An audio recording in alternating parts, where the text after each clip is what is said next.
عليكم ورحمة الله وبركاته.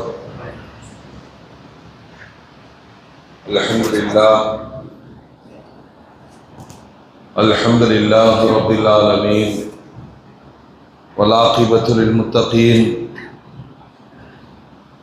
والصلاة والسلام على رسوله سيدنا محمد وعلى آله وأصحابه أجمعين. أما بعد، فأعوذ بالله من الشيطان الرجيم. بسم الله الرحمن الرحيم. ولتكملوا العدة ولتكبروا الله على ما هداكم لعلكم تشكرون. وقال النبي صلى الله عليه وسلم: لو تعلم أمتي ما في رمضان لتمنوا أن تكون السنة كلها رمضان. وكما قال عليه الصلاة والسلام: اللهم صل على سيدنا محمد وعلى آل سيدنا محمد وبارك وسلم وكرم عليه. அளவிலா அருளும் நிகரில் அன்பும் கொண்ட எல்லாம் அல்ல அல்லாஹ்வின் திருநாமம் போற்றி ஆரம்பம் செய்கின்றேன். சாந்தியும் சமாதானமும் ஈருலக சர்தார் அகிலத்தின் அருட்கொடை பிரபஞ்சத்தின் பேரொளி நம் உயிரினும் மேலாகிய கண்மணி நாயகம் ஹஜ்ரத் முஹம்மது ரசூலுல்லாஹ் ஸல்லல்லாஹு அலைஹி வஸல்லம் அன்னவர்களின் மீதும் அன்னாரின் அடிச்சுவற்றை பின்பற்றி வாழ்ந்து வழிகாட்டிய உத்தம சத்திய சஹாபாக்கள், தாபிஈன்கள், தபஅத் தாபிஈன்கள், அவுலியாக்கள், நாதாக்கள், ஷுஹதாக்கள்,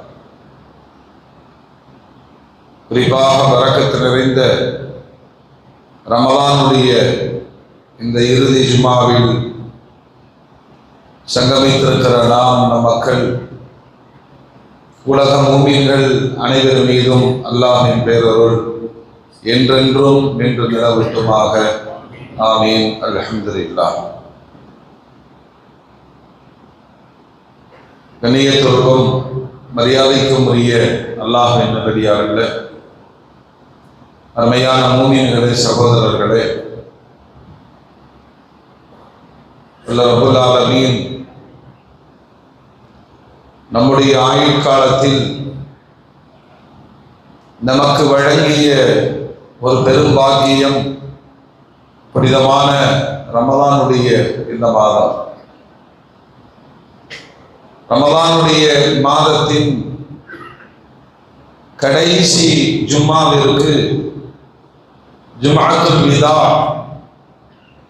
விடைபெறும் ஜும்ஆ என்பதாக நபிகள் நாயகம் ஸல்லல்லாஹு அலைஹி வஸல்லம் அவர்களை அடையாளப்படுத்தி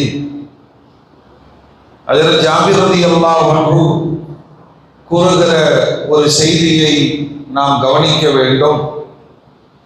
நான் பெருமானார் ஸல்லல்லாஹு அலைஹி வஸல்லம் அன்னவர்களிடத்தில் ரமலானுடைய கடைசி அந்த ஜும்மாவில் நான் சந்தித்தேன். என்னை பார்த்த பொழுது அருமைநாயகம் ஸல்லல்லாஹு அலைஹி வஸல்லம் சொன்னார்கள்: ஜாபிர், இது ரமலானுடைய மாதத்தின் கடைசி ஜும்மாவாக இருக்கிறது.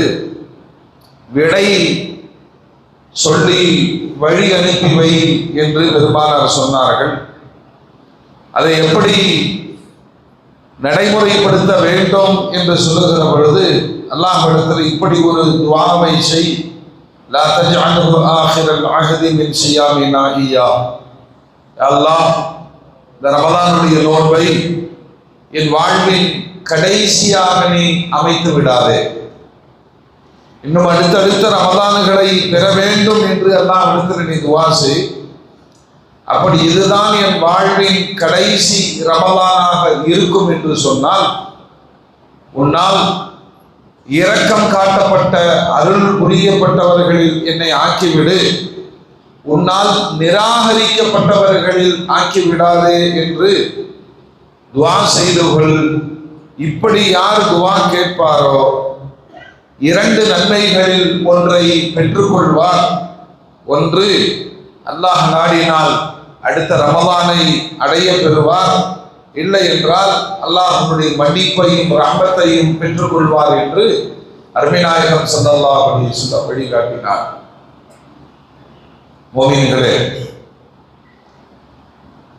வாழ்வில் எத்தனையோ நிகழ்வுகளை சந்திக்கிற நாம் மார்க்க ரீதியாக நம்மை முழுமையாக பண்படுத்துகிற ரமலானுடைய மாதத்தை 30 நாட்களையும் பரிபூரணமாக கடந்து போகிற ஒரு பாக்கியத்தை அல்லாஹ் கொடுத்திருக்கிறார். இப்பொழுது மூமின்கள் விடை தருகிற இந்த ஜும்மாவில் அல்லாஹ்விடத்திலே நாம் கோரிக்கை வைக்க வேண்டும். இதை கடைசி ரமலானாக ஆக்கிவிடாது, இதுதான் என் வாழ்வில் கடைசியாக இருக்கும் என்று சொன்னால் நான் மன்னிக்கப்பட்டவனாக, உன்னால் அருள் புரியப்பட்டவனாக ஆக வேண்டும் என்று அல்லாஹ்விடத்திலே துஆ செய்வதோடு, ஒரு வினாடி இந்த ரமலான் கடந்து போனதை நாம் யோசித்து பார்க்கிறோம்.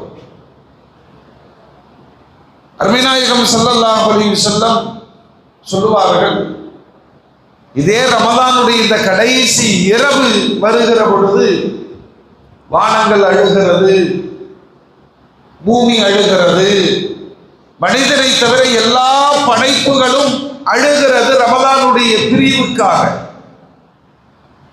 ரமலான் முடிய போகிறது. நம்மை விடவும் மன்னரை வாசிகள் மிகவும் கவலைப்படுகிறார்கள், வேதனைப்படுகிறார்கள். காரணம், கபருடைய அதாபுகள் நிறுத்தப்பட்டிருந்தது, நரகத்தின் வாசல்கள் பூட்டப்பட்டிருந்தது, சொர்க்கம் அலங்கரிக்கப்பட்டிருந்தது, துஆக்கள் அங்கீகரிக்கப்பட்டிருந்தன.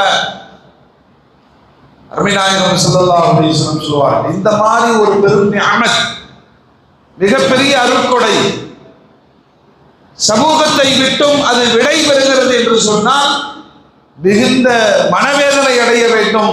இது மாதிரியான சமூகம் சார்ந்த மொத்தமான நல்வாய்ப்புகள் இனி கிடைக்க பெறுமான்னு சொன்னா நம்ம கையில கிடையாது. கிடைக்க பெற்றதை எப்படி நாம் பயன்படுத்தினோம், என்னென்ன மாற்றங்கள் இந்த ரமலான் தந்தது. நோன்பு வச்சதுனால பசி மாத்திரமல்ல, உணர்வு சார்ந்த ஏராளமான எண்ண மாற்றங்களை அல்லாஹ் நிச்சயம் தந்திருக்கிறார். காரணம், ஒரு அறிஞர் சொல்வார், பசி மாத்திரம் சந்தையில் விற்கப்படும் என்ற நிலை வரும் என்று சொன்னால் உலகத்தில் அதிக விலை கொடுத்து வாங்கப்படும் பொருளாக பசி இருக்கும் என்று எழுதுகிறார். என்னென்ன வாங்குறோமா இல்லையா? வாங்கப்படும் பொருட்களில் பசி, விலை கொடுத்துதான் வாங்கணும் அப்படின்னு ஒரு நிலை இருந்துச்சுன்னா உலகத்தில் அதிக விலை கொடுத்து வாங்கப்படும் பொருளாக பசி மாறிவிடும். பல பேருக்கு அது புரியாது, ஆனால் ரமலான் அதை புரிய வைத்து இருக்கும். அந்த பசியினுடைய நம்ம உச்சபட்சமா சொல்லணும், வைத்த கிள்ளுதுன்னு சொல்லுவோம் இல்லையா? ஒரு நேரத்தில் பசியினுடைய உச்சம் ஏற்படும் என்று சொன்னால் அது வழியாக வேதனையாக மாறி சுருண்டு விழுகிற அபாயத்திற்கு கொண்டு போய் நிறுத்தும். ஏழைகளுக்கான பசியை உணர வைத்த அற்புதமான ரமலான். ஒரு நாள் நோன்பு வச்சுட்டு இந்த பாட்டு பண்றேன், வாழ்க்கை முழுவதும் அது காரணங்களை நாம் சொல்ல முடியாது இல்லையா? வறுமையும் ஏழ்மையும் வாழ்க்கையில் ஏற்படக்கூடிய சிக்கல்களும் எப்பொழுது வரும், யாருக்கு வரும் சொல்ல முடியாது. அனாதைகளாக இருக்கிறார்கள். உலகத்தின் மிக பெரும் வேதனை எது? சாப்பாடு கிடைத்தாலும் கூட அவர்களுக்கு பசியாரார். ஏன் தெரியுமா? அந்த பசியை போக்குகிற அன்னையும் அரவணைக்கிற தந்தையையும் இழந்த அந்த மனம், எவ்வளவு சுவையான உணவு கிடைத்தாலும் பாசத்தோடு கிடைக்கிற உணவை இழந்த பாக்கியமற்றவர்கள் உலகத்தில் அதிகம் கருணை காட்டுங்கள் எத்தீம்கள் மீது. பெருமானார் சொல்றாங்க, அந்த பாசத்தில் தலையை தடவி கொடுத்தாலே அவரும் நானும் சொர்க்கத்தில் இப்படி இருப்போம் என்று பெருமானார் சொன்னார். நோன்பு சிந்திக்க வைத்தது, யோசிக்க வைத்தது, பசியை உணர வைத்தது, பிறரை குறித்தும் கவலைப்பட வைத்தது. உலகத்துல தனி மனிதனாக வாழ்வதை விட ஜமாத்தாக கூட்டாக வாழ்வதுதான் மிகச்சிறந்த வாழ்வு என்று போதிக்கப்பட்ட ஒரு மார்க்கம் இது. பெருமானார் ஸல்லல்லாஹு அலைஹி வஸல்லம் ஒவ்வொரு நாளும் ஃபஜ்ர் தொழுகை முடித்தவுடன் மக்களை நோக்கி திரும்பி அமர்வார்கள். அமர்ந்து அன்றைய செய்திகளை பேசுவார்கள். ஒன்று தான் கண்ட கனவை குறித்து பேசுவார்கள், அல்லது சஹாபாக்களிடம் நேற்று இரவு யாருக்கு என்ன சம்பவம் நடந்தது என்று கேட்பார்கள். கேட்டுவிட்டு அல்லாஹ்வுடைய ரசூல் எங்க வழமையாக தொழுகைக்கு வருகிற சில நபர்களை காணவில்லை என்று கேட்பார்கள். தினசரி செய்திகள் பரிமாறப்படும். தினசரி செய்திகள் பரிமாறப்படும். ரசூலுல்லாஹ் அவர் உடல்நலம் சரியில்லாமல் இருக்கிறார். அப்படியா ஜமாத்தாக சென்று அவருக்காக துஆ செய்து விட்டு வருவார்கள் பெருமானார். அவர் பல கஷ்டத்தில் இருக்கிறார், அப்படியா விசாரிப்பார்கள். அவர் கஷ்டத்தை நீக்குவதற்கான வழியை உருவாக்கி விடுவார்கள். உலகத்துல 5 நேரம் ஜமாத் என்பது அது இறை கடமையை நிறைவேற்றுகிறோம் என்பதை தாண்டி ஒரு சமூகத்தின் வாழ்க்கையின் நிலையை சமுதாயம் பரஸ்பரம் பரிமாறிக்கொண்டு வாழ வேண்டும் என்பதற்கான வாய்ப்பு தான் ஜமாத்துகளும் ஐங்கால தொழுகை. இப்போ தமிழகத்தை உலுக்கிய ஒரு நிகழ்வு நமக்கெல்லாம் தெரியும். சென்னையை சார்ந்த ஒரு சகோதரர் திருநெல்வேலியில் வந்து குடும்பத்தோடு தனக்குத்தானே பெட்ரோல் ஊற்றிக்கொண்டு காருக்குள் எரிந்து அதிர்ச்சி ஏற்படுத்தி இருக்கிற பின்னணி கடன் சுமை. ஆனா அது கோழைத்தனம். அது ஏன்னா பிற சமூகங்களில் எப்படி என்று தெரியாது, ஆனால் இந்த சமூகத்தினுடைய இணைப்பை பலப்படுத்தி இருக்கிறார்கள் பெருமானார். இங்க யாருமே அனாதை கிடையாது. வந்து சொல்வதற்கு ஜமாத் இருக்கிறது, கேட்பதற்கு ஜமாத் இருக்கிறது, பிறரை குறித்து கவலைப்படுவதற்கான மூமின்கள் நிரம்பி இருக்கிறார்கள். எந்த சூழ்நிலையிலும் மார்க்கம் அனுமதிக்கான பெரும் பாவச் செயல் தன்னைத்தானே மாய்த்துக் கொள்ளுதல். தற்கொலைக்கு இஸ்லாத்துல அது என்ன காரணம் சொன்னாலும் சரி, லவ் ஃபெயிலியர், மார்க் அனுமதிக்கல, மார்க் கம்மி, எக்ஸாம்ல தோத்துட்ட, மார்க் அனுமதிக்கல, பொருளாதாரத்தில் மிக பெரும் நஷ்டம், மார்க்கம் அனுமதிக்கல. அல்லாஹ்வுடைய ரசூல் மிக கடுமையாக சொன்னார்கள். எப்படி உயிரை உன்னை நீ படைக்கவில்லையோ அந்த உயிரை நீக்குவதற்கும் உனக்கு அதிகாரம் இல்லை. நான் அல்லாஹ்ட்ட மௌத்த குடுன்னு கேட்காத. நான் வாழ்றது நல்லதா இருந்தா வாழ வை, நான் மரணிப்பது நல்லதா இருந்தா நீ முடிவெடுத்துக்கோ. எந்த இடத்திலையும் அல்லாஹ்வுடைய ரசூல் சொல்வார்கள், வேதனையின் உச்சத்தில் ஒருவன் எடுக்கிற அந்த வினாடி தவறு, விஷம் குடித்து இறந்தால் எதனால் உயிரை மாய்த்து கொண்டாயோ அதனாலேயே நரகத்திலும் நிரந்தரமாக தண்டிக்கப்படுவாய் என்று எச்சரித்தார்கள் பெருமானார். விஷம் குடிச்சுட்டே இருப்பான், அதான் நரகத்தில் நிரந்தர தண்டனை. ஆயுதத்தால் குத்திக் கொண்டு இறந்தால் நரகத்திலேயும் தன்னை குத்திக் கொண்டே இறக்கிற ஒரு கொடுமையை அல்லாஹ் நிரந்தரமாக்கி விடுவான். உயர்வான கட்டிடங்கள் மலைகளில் இருந்து குதித்து உயிரை மாய்த்து கொண்டால் அதே தண்டனை நரகத்தில் அவனுக்கு நிரந்தரமாக்கப்படும். அல்லாஹ் இந்த உம்மத்தை பாதுகாப்பானாக. கோவில்களே, சமூகத்தில் நிறைய அப்படி இருக்கிறார்கள். எத்தனையோ கஷ்டவாளிகள் இருக்கிறார்கள், கடனாளிகள் இருக்கிறார்கள், வாழ்க்கையினுடைய இயலாமையை நினைத்து நொந்து போனவர்கள் இருக்கிறார்கள். அதற்கான நிறைய தீர்வுகள் உண்டு. மரணிப்பதும் மரணத்தை தேடிக்கொள்வதும் தற்கொலையும் தீர்வு அல்ல என்பதை மீண்டும் மீண்டும் இந்த சமூகத்திற்கும் குறிப்பாக இந்த நியூஸ் சொல்ல வேண்டிய அவசியம். அவ்வளவு பலகீனமானவர். ஒரு பெண் வேண்டாம் என்று சொல்லிவிட்டால் என்பதற்காக உயிரை மாய்த்துக் கொள்ளுகிற பலகீனம். வாழ்க்கையில ஏற்றத்தாழ்வுகள் வரும், அதை சரி செய்ய வேண்டும். கடன் சுமைகள் வரும். கடனை குறைப்பதற்கும் நீக்குவதற்கும் கடன் இல்லாமல் வாழ்வதற்குமான வழிகள் என்ன? மார்க்க ரீதியாக, சமூக ரீதியாக, நடைமுறை ரீதியாக.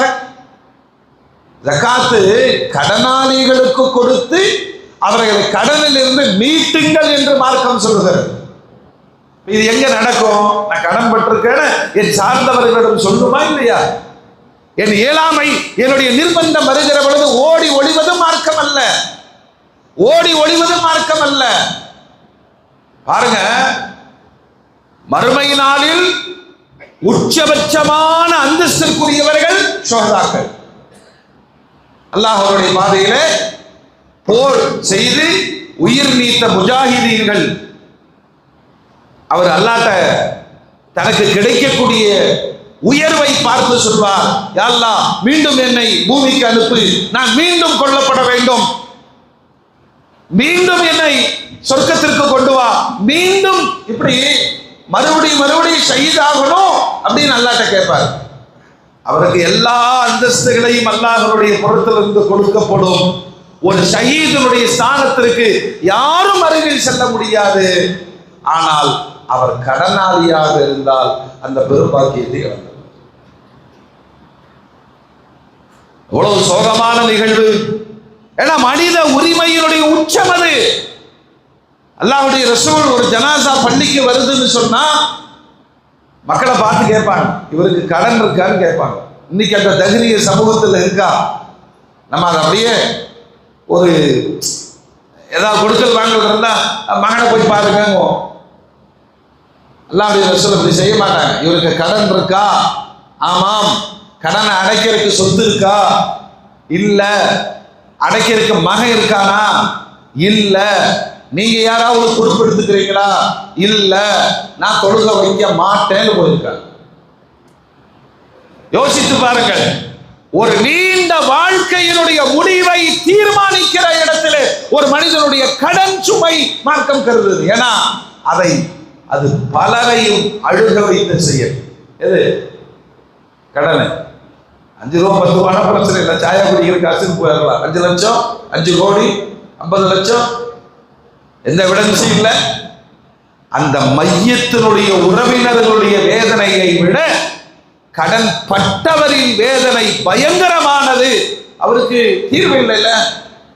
அவர் மகன்கிட்ட போய் மெதுவா சொல்றாரு, நேத்தா அத்தா 50 லட்சம் ரூபாய் வாங்கினார், நீங்க யாருமே எனக்கு தெரியாது. ஆமா, ஆப்பு மாலும் நெய், நீங்களா ஆறானும் தந்துருவானா?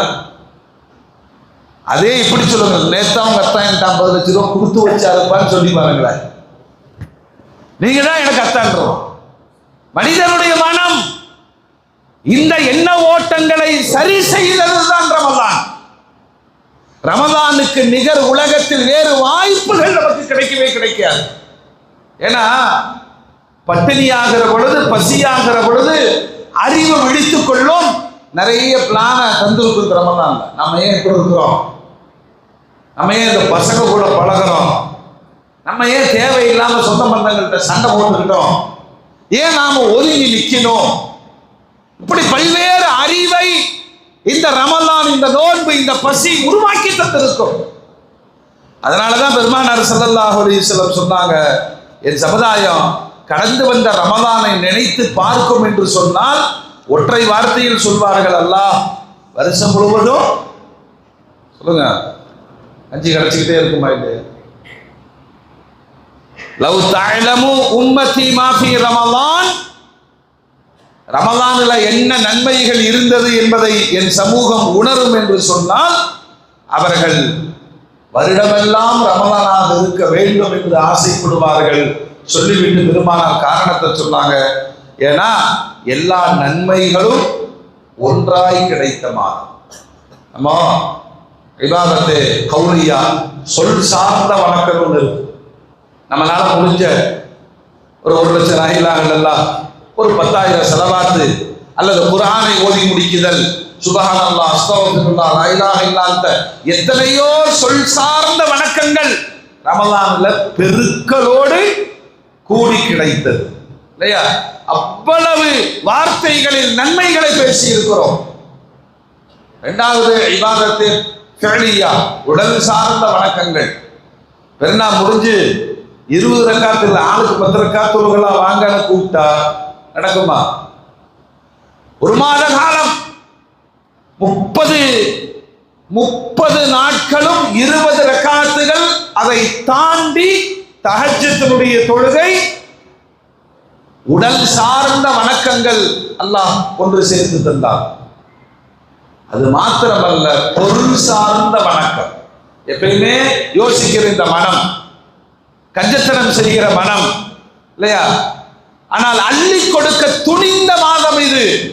எல்லாமே சொல் சார்ந்த வணக்கங்கள், செயல் சார்ந்த வணக்கங்கள், பொருள் சார்ந்த வணக்கங்கள் எல்லாம் நிறைவேற்றி கூலிக்காக எதிர்பார்த்திருக்கிற ஒரு சமூகம்.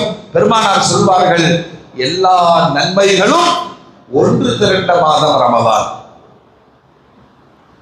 இன்னொன்னு, நம்ம துவா ஏற்கப்படும் என்று வாக்களிக்கப்பட்ட மாதம். எவ்வளவு துவா செஞ்சிருக்கோம்?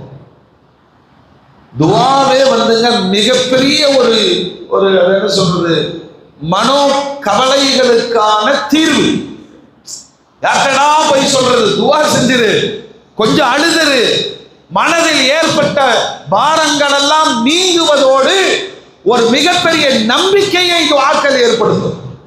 துவாங்கிறது சாதாரண விஷயம் இல்லை. சரி, நண்பன்கிட்ட சொல்ல முடியாது, அத்தாட்ட சொல்ல முடியாது, அண்ணன்கிட்ட சொல்ல முடியாது, நீ யாருக்குமே சொல்லாத. உன் மனக்கவலைகளை அல்லாஹ்விடத்திலே சொல்வதற்கான பெரும் வாய்ப்பு துஆ. அதனாலதான் பெருமானார் சொல்வாங்க, துஆ தான் வணக்க வழிபாடுகளின் ஆணிவேர். நான் இன்னொரு ஹதீஸ்ல துஆவே இபாதத் என்று சொன்னார்கள். நீ என்ன செஞ்சாலும் சரி, யா அல்லாஹ் ஏற்றுக்கொள், யா அல்லாஹ் அதை லேசாக்கி கொடு. அந்த துஆவின் பலம் இருப்பதினாலே பெருமானார் தனித்தனியா சொல்லி கொடுக்குறாங்க. மன கஷ்டங்கள் இருக்கா, இப்படி துவா செய். பண கஷ்டம் இருக்கா, இப்படி துவா செய். திருமணம் நடக்கணுமா, இப்படி துவா செய். ஒவ்வொன்றுக்கும் அருமைநாயகம் ஸல்லல்லாஹு அலைஹி வஸல்லம் ஒரு மனிதனுடைய மனம் பலப்படுவதற்கான துஆ முஸ்தஜாபா, அது ரமலானில் ஏற்றுக்கொள்ளப்பட்டது. மாத்திரமல்ல, பாவங்கள் மன்னிக்கப்பட்டது, சொர்க்கம் உங்களை எதிர்நோக்கி கொண்டிருந்தது. இது எல்லாம் கைவிட்டு போகும் பொழுது இந்த சமூகத்திற்கு ஏற்பட்ட முசீபத், சோதனை, இதை விட வேறு என்ன இருக்க முடியும்? அடுத்த ரமலான் உத்தரவாதம் கிடையாது, அது வரும், நாம இருப்போமாங்கிறது உத்தரவாதம் கிடையாது. அதனால கிடைத்த ரமலானை ஒரு கணம் திரும்பி பார்த்து ஏற்பட்ட மாற்றங்கள், ஏற்பட்ட நன்னடத்தைகள், இதை நிரந்தரமாக்குவதற்கு முயற்சிக்க வேண்டும். அருமைநாயகம் ஸல்லல்லாஹு அலைஹி வஸல்லம் சொல்லித் தருவார்கள், நோன்பாளிக்கு இரட்டை மகிழ்ச்சி. நோன்பாளிக்கு 2 சந்தோஷம். ஒன்று, நோன்பு திறக்கிற பொழுது ஏற்படுகிற ஆனந்தம். நோன்பு திறக்கிற பொழுது, அது ஏழையோ பணக்காரரோ அதெல்லாம் பிரச்சனை இல்லை. ஒரு நோன்பாளி நோன்பு திறக்கிற பொழுது கிடைக்கிற சந்தோஷத்திற்கு நிகர் வேற எதுவும் கிடையாது. இன்னொன்றை பெருமானார் சொல்கிறார்கள், இன்னொரு மகிழ்ச்சி எதுனா, ஒரு நோன்பாளி அல்லாஹ்வை சந்திக்கிற பொழுது கிடைக்கிற பேரின்பம். இந்த ரெண்டையும் ஒப்பிடுகிறார்கள் பெருமானார். நீ அல்லாஹ்வுடைய சந்திப்பு எப்படி இருக்கும், அந்த நேரத்துல சந்தோஷம் எப்படி இருக்கும்னா, நோன்பு திறக்கிற பொழுது ஒரு நோன்பாளிக்கு கிடைக்கக்கூடிய சந்தோஷம் சாப்பிடுற சந்தோஷம் அல்ல, அந்த நேரம், அந்த நோன்பை திறக்க போகிறோம் உணர்வு ரீதியாக ஒரு மனிதனுக்கு ஏற்படக்கூடிய ஒரு சிற்றின்பம், அவ்வளவுதான். அது ஒரு பேரிச்சம்பழத்தை கடிச்ச உடனே எல்லாம் போயிடும். ஆசை நிறைய இருக்கும், இப்படி சாப்பிடணும் இப்படி சாப்பிடணும், அதெல்லாம் வேலைக்காக. பேரிச்சம்பழத்தை சாப்பிட்டு ஒரு தண்ணியை குடிச்ச உடனே ஒரு விதமான இன்பம். ஒரு நோன்பாளிக்கு நோன்பு திறக்கிற பொழுது ஏற்படுகிற இன்பம், அல்லாஹ்வை சந்திக்கிற பொழுது ஏற்படுகிற இன்பம். இந்த ரெண்டையும் ஒப்பிட்டு பெருமானார் சொல்வாங்க, குர்ஆன் முன்மொழிகிறது, ஃபமன் கான யர்ஜூ லிகா ரப்பி ஃபல்யஅமல் அமலன் சாலிஹா. அல்லாஹ்வை சந்திக்கணுமா, அல்லாஹ்வை சந்திக்கணுமா, அப்படி விரும்பக்கூடியவர்கள் நல்ல அமல் செய்து கொள்ளட்டும். குர்ஆன் சொல்லுது, சுலைமான் என்ற ஒரு கலீஃபா இருந்தார், இமாம் அபூ ஹாஜிம் ரஹிமஹுல்லாஹ் அவர்கள்ட்ட போய் அல்லாஹ் குர்ஆன்ல லிகான்னு ஒன்று இருக்கு, அல்லாஹ்வை சந்திப்போம், அல்லாஹ்வை பார்ப்போம், அது எப்படி இருக்கும்னு கேட்கிறார். மறுமையில் அல்லாஹ்வை சந்திப்போம் என்ற அழுத்தமான ஈமானிய நம்பிக்கை, குர்ஆனுடைய வழிகாட்டுதல், அது எப்படி இருக்கும் சொல்றாங்க. அந்த மறுமையினுடைய பேரின்பத்தில் உச்சம் எதுனா அல்லாஹ்வுடைய சந்திப்பு. நம்ம துஆ கேட்கும் போதெல்லாம் யா அல்லாஹ் உன்னை சந்திக்கிற வாய்ப்பை எங்களுக்கு நசீபாக்கி கொடு. லிகா, அந்த லிகா நீ விரும்புகிற சந்திப்பாக அமைய வேண்டும் கேட்கணும். சொல்றாங்க மறுமை நாளில் விசாரணைக்கு மனித சமுதாயம் எழுப்பப்பட்ட பிறகு அவ்வளவுதான், ஃபரீகுன் ஃபில் ஜன்னah வ ஃபரீகுன் ஃபிஸ் ஸஈர். ஒரு கூட்டம் நரகம், ஒரு கூட்டம் சொர்க்கம். இந்த சொர்க்கவாதிகளை எல்லாம் சொல்றான், அவர்கள் நினைத்து பார்த்திராத பேரின்பங்கள் முழுவதையும் குர்ஆன் பேசுது, எல்லாம் சொல்லுது. அவ்வளவு ஆனந்தமான வாழ்க்கை வாழுகிற மக்களுக்கு ஒரு நாள் அல்லாஹ் காட்சி அளிப்பார். அதான் குர்ஆன் சொல்லக்கூடிய செய்தி. அல்லாஹ்வை பார்த்த பெருமிதத்தில், அந்த சந்தோஷத்தில் அவர்கள் சொர்க்கத்தை வேண்டாம், சொர்க்கத்தை வேண்டாம் என்று சொல்வார்கள். ஏன்னா சொர்க்கம் என்பது அவர்களை திருப்திப்படுத்துவதற்கான அல்லாஹ் தந்த ஒரு அன்பளிப்பு. அல்லாஹ்வை கிடைச்சிட்டா அந்த நாள் குர்ஆன் பேசுகிற அற்புதம். சொர்க்கவாதிகள் சொர்க்கத்திற்கு செல்ல மறுப்பார்கள். அல்லாஹ் சொல்வான் வசீகல்லதீன தகவ் ரப்பஹும் இலல் ஜன்னத்தி சுப்ரா.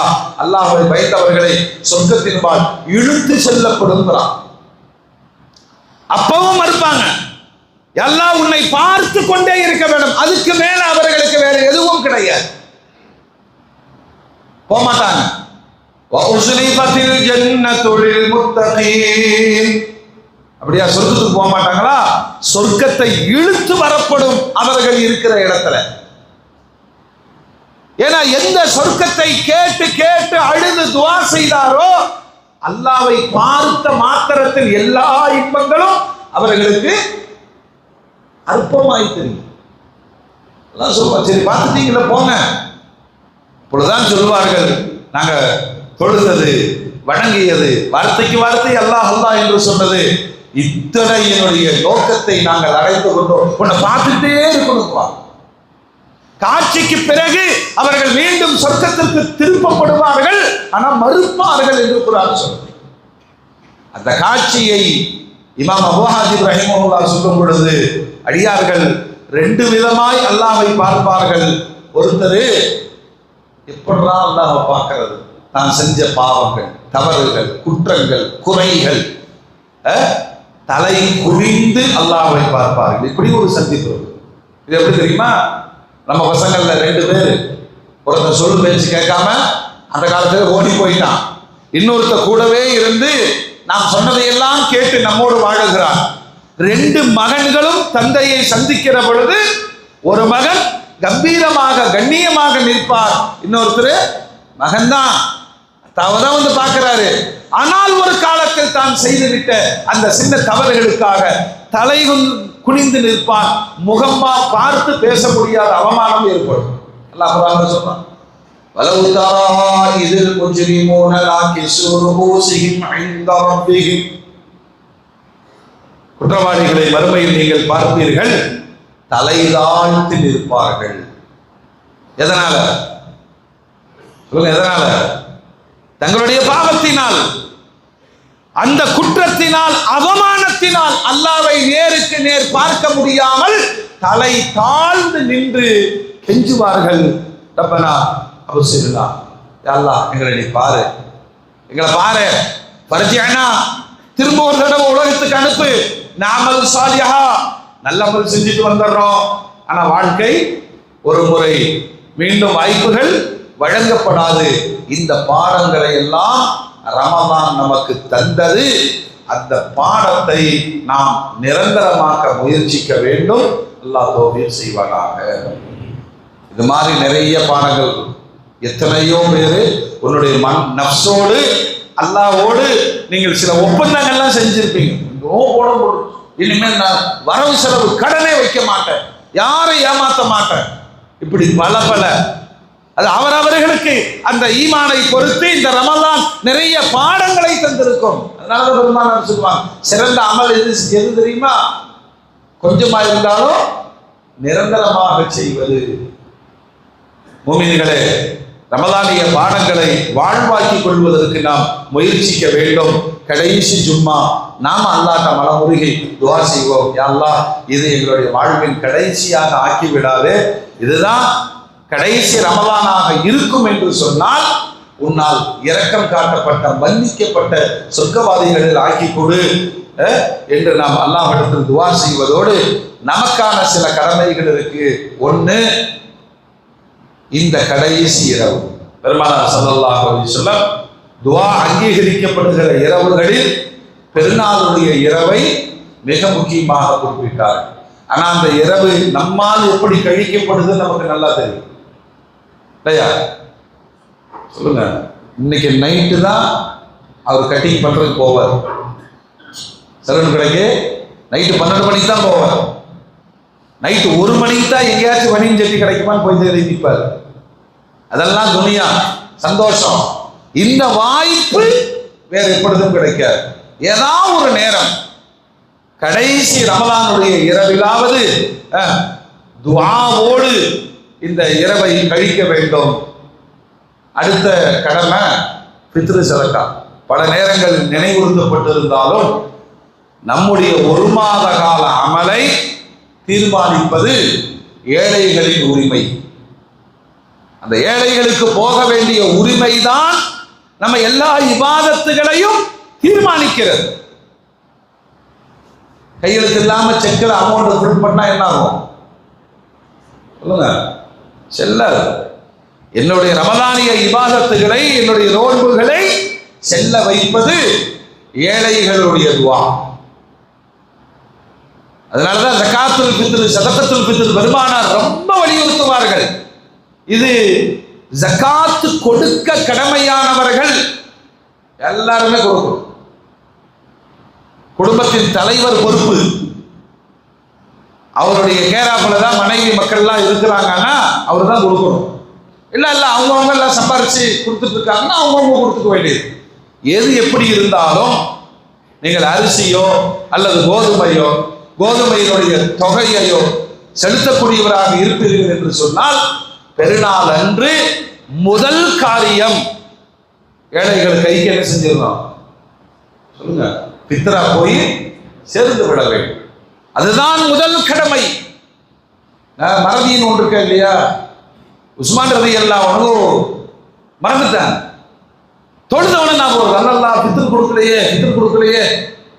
உடனே என்ன செஞ்சார்? இங்க இப்ப கொடுத்தோம்னா 90 ரூபாய் தானே, அல்லாஹ் ஏத்துக்கணும்னு சொல்லிட்டு 100 ஒட்டகங்களை கொடுத்தார். கொடுத்துட்டு வந்து பெருமானாரிடம் சொன்னார். அருமைநாயகம் ஸல்லல்லாஹு அலைஹி வஸல்லம் சொன்னாங்க, ஒரே செலவு தான். தொழுகைக்கு முன்னால் கொடுத்தால் அது ஃபித்ரு சதகாவாக, ஜகாத்துல் ஃபித்ராக, ஏழைகளின் உரிமையாக, உன்னுடைய நோன்பை செல்லுபடியாக்கக்கூடியதாக மாறிடும். அதே தொழுகைக்கு பின்னால் கொடுத்தால் தர்மத்தில் ஒரு தர்மமாக ஆகும்.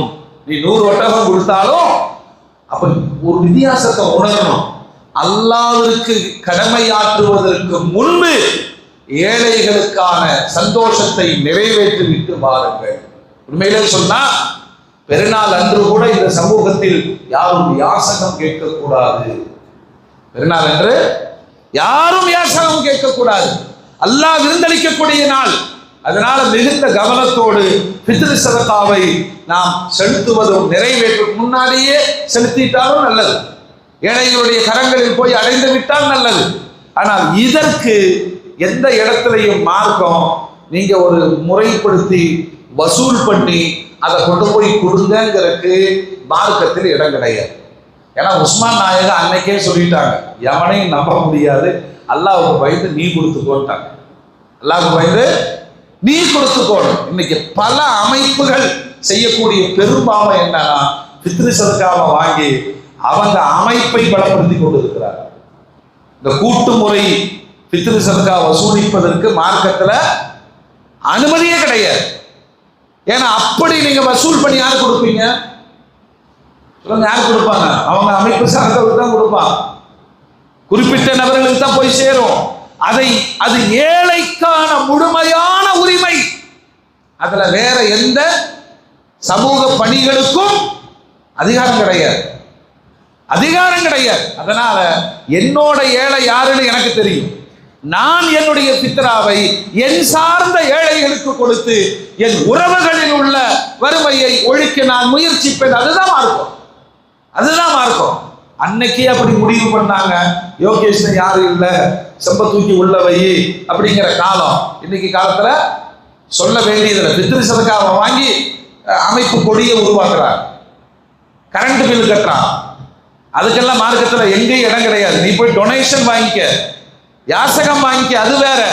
பித்ரு சதக்கா என்ற ஏழையினுடைய உரிமையை பெறுவதற்கோ தடுத்து நிறுத்துவதற்கோ குறிப்பிட்ட சாராருக்கு கொடுப்பதற்கான அனுமதி மார்க்கத்துல எங்கும் கிடையாது. அது குறித்து நான் தான் விசாரிக்கப்படுவேன் அல்லாஹ்விடத்துல. அவங்க அவர்களுடைய பித்ரு சதக்காக்களை உரிய ஏழைகளுக்கு கொடுப்பதோடு ரமலானுடைய அந்த பெருநாள் நபிகள் நாயகம் ஸல்லல்லாஹு அலைஹி வஸல்லம் குர்ஆன் 2 வார்த்தையில சொல்லுதுங்க. நோன்பு தொடங்குது லஅல்லக்கும் தத்தகூன், நீங்க தக்வாதாரிகளாக மாறணும். நோன்பு முடியுது லஅல்லக்கும் தஷ்குரூன், சுக்ர் செய்யுங்க, சுக்ர் செய்யுங்க. இந்த 1 மாத கால இபாதத்துகளை நினைத்து சுக்ர் செய்யுங்கள். மனசுதான் சொல்லுச்சு கால் வலிக்கும் இடுப்பு வலிக்கும் பாத்திரலாம் அப்படின்னு தக்பீர் கட்டி நின்னாரு. 20 ரக்காத்து தொழுதுட்டாரு. அவருக்கே ஒரு நன்றி உணர்வு வந்துருச்சு. அல்லாஹ் வலிக்கும் நினைச்சிட்டு இத்தனை நாள் உட்கார்ந்து தொழுதுட்டு இருந்தேன், 20 ரக்காத்து என்னால் தொழுக முடியுது. நீங்கள் நன்றி செலுத்துங்கள், நீங்கள் நன்றி செலுத்துங்கள். டாக்டர் சொன்னாரு 3 hours கேப் இல்லாம சாப்பிட்டுங்கன்னாரு. அது ரொம்ப கன்ஃபியூஸா இருந்துச்சு. நோம்பு விடலாமே முடிவு பண்ணிட்டேன். ஆனா பார்த்துருவோம் அப்படின்னு நோம்பு வச்சேன். அது 16 மணி நேரம் எனக்கு எல்லா பிரச்சனையும் இருக்கு. ஆனா ஒண்ணு இல்லை, நோம்பு வச்சுட்டேன், ரப்பல் ஆலமீன் லேசாக்கி தந்தா. நீங்கள் அல்லாஹ்வுக்கு ஷுக்ர் செய்யுங்கள், அல்லாஹ்வுக்கு ஷுக்ர் செய்யுங்கள். ஃபஜ்ரே தொழுக மாட்டேன், ஆனா தஹஜ்ஜுத் தொழுகிற வாய்ப்பு அல்லாஹ் தந்தான், நீங்க ஷுக்ர் செய்யுங்கள். யாராச்சும் டீ கேட்டுருவாங்கன்னு டீ கடையில் திரும்பி உட்கார்ந்து டீ குடிக்கிறாரு நானு. ஆனால் நோன்பாளிகளுக்கு கஞ்சி ஊத்துவதில் ஆனந்தம் அடைந்தேன். லஅல்லக்கும் தஷ்குரூன், சுக்ர் செய்யுங்கள், சுக்ர் செய்யுங்கள். மோமின்களே, அந்த கூலி வழங்கப்படுகிற நன்னாள் நாளைய பெருநாளுடைய தினம். முதல் வேலை என்ன? பித்ரு சதக்காவை கொடுத்தோம். பெருநாள் தொழுகைக்கு முன்பு இனிப்பான உணவுகளை சாப்பிடுவது சொன்னது. அப்படின்னு சொன்னா ஒரு விருந்து ஏற்பாடு பண்ணி கட்டிட்டு பெருநாளே இல்லாம தூங்கிடக்கூடாது. ஒரு பேரிச்சம்பழம் சாப்பிட்டுட்டு முதல் வேலையை வந்துடணும் எங்க தொழுகை. அப்படி வருகிற பொழுது அல்லாஹ் சொல்லி கொடுத்த ஒரு அற்புதமான பாடம், அல்லாஹு அக்பர், அல்லாஹு அக்பர், அல்லாஹு அக்பர். எல்லா இடத்துலையும் முழங்குங்க. அதுக்குத்தான் உலகம் போராடி, அதுக்குத்தான் பாலஸ்தீன் பிரச்சனை, அதுக்குத்தான் இஸ்ரேலுடைய பிரச்சனை, அதற்குத்தான் ஈரானுடைய தாக்குதல், அதற்குத்தான் அரபு நாடுகள். நாம சந்தோஷமா கொண்டாடிட்டு இருக்கிறோம். அங்க பெருநாள் இன்னைக்கு கொண்டாடி இருப்பாங்க. ஆனா டோட்டல் அரபு கண்ட்ரீஸ்ல எங்கேயும் திடல் தொழுக கூடாதுன்றான். எல்லாரும் பள்ளிக்குள்ள வந்து சத்தம் இல்லாம தொழுது போயிரு. எப்ப வேணாலும் ட்ரோன் தாக்குதல் ஏற்படலாம், வேறு ஆயுத தாக்குதல்கள். சிஜில் அவ்வளவு பயத்தை உருவாக்கி இருக்கிறது. நாம எவ்வளவு ஃப்ரீயா சுத்திட்டு இருக்கிறோம். அதுல வேற நமக்கு ரொம்ப கவலை. எனக்கு 10 மணிக்கு பெருநாள் வச்சா நல்லா இருக்குமா? ஏன் லோகருக்கு வந்துடுறேன், இது ஒரு ரக்கா தொழுது அதே 4 ரக்கா தொழுது மொத்தமா போய் சேர்ந்துடலாம். பெருநாள் அன்று விரைவாக நிறைவேற்றப்பட வேண்டிய கடமை பெருநாளுடைய தொழுகை. முதல்ல பித்ரு சதக்காவை கொடுப்போம், அடுத்து குடித்து புத்தாடை அணிந்து நறுமணம் பூச்சி அல்லது இருப்பதில் நல்லாடை அணிந்து உறவுகளுக்கெல்லாம் வாழ்த்து சொல்லி யாரை பார்த்தாலும் சரி அல்லாஹ் அக்பர், அல்லாஹ் அக்பர். அதுக்கு பின்னாடி இத்தனை விஷயம் இருக்கு. பேர் பசிக்க வச்ச நீதான் அல்லாஹ் அக்பர்,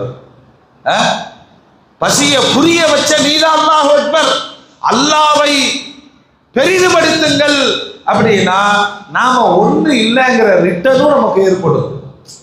எப்படி அல்லாஹ் அக்பர்னு சொல்லும் பொழுதெல்லாம் நான் ஒண்ணு இல்லை, அவன்தான் பெரியவன் என்பதை உணர வைக்கிற ஒற்றை வார்த்தையில் பெருமானார் சொன்னார்கள். அல்லாஹ் சொல்றான், எல்லா அமல்களுக்கும் கூலியை நான் தருகிறேன். ஒண்ணுக்கு 10, ஒண்ணுக்கு 70, ஒண்ணுக்கு 700, எல்லாத்துக்கும் கூலியை சொல்றான். நோன்புக்கு அல்லாஹ் கூலியை சொல்லவில்லை. நானே கூலியாகி விடுகிறேன், நானே கூலியாகி விடுகிறேன். அல்லாஹ் எனக்குள் வந்து விட்டால், நான் அல்லாஹ்வோடு சங்கமித்து விட்டால் என்ன நடக்கும் என்பதை உணர்கிற ஒரு நன்னாள் ஈதுல் ஃபித்ர்.